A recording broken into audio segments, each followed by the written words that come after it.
नरमो मुलायम मसालेदार कलेजी बनाने का, इसकी सफाई करने का और बदबू ख़त्म करने का तरीका आज की रेसिपी में मैं आपके साथ शेयर करूंगी। सबसे पहले बाउल में डाल देंगे पानी, इसके अंदर डाल देंगे कलेजी और सफ़ेद सिरका। 1 कप डाल देंगे, इसको 30 मिनट के लिए इसी पानी में डिप करके रखेंगे। 30 मिनट के बाद इसको अच्छे से धो लेंगे। इसके ऊपर सफ़ेद रंग की झिल्ली होती है, इसको इस तरीके से उतार लेंगे।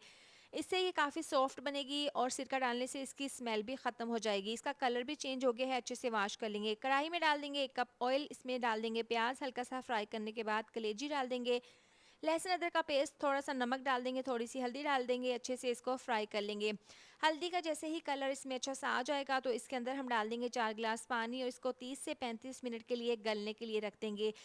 कलेजी अच्छे से गल चुकी है, तमाम कलेजी के पीसेस को बाउल में निकाल लेंगे, यखनी को अलहदा कर लेंगे। पैन में डाल देंगे 1 कप ऑयल, इसमें लहसुन का पेस्ट डाल देंगे, हरी मिर्च डाल देंगे, थोड़ी सी इसमें यखनी डाल देंगे, पिसी हुई लाल मिर्च, हल्दी पाउडर, धनिया पाउडर, पिसा हुआ गरम मसाला, नमक डालकर मसाले को अच्छे से भून लेंगे। इसके बाद इसमें कलेजी डाल देंगे।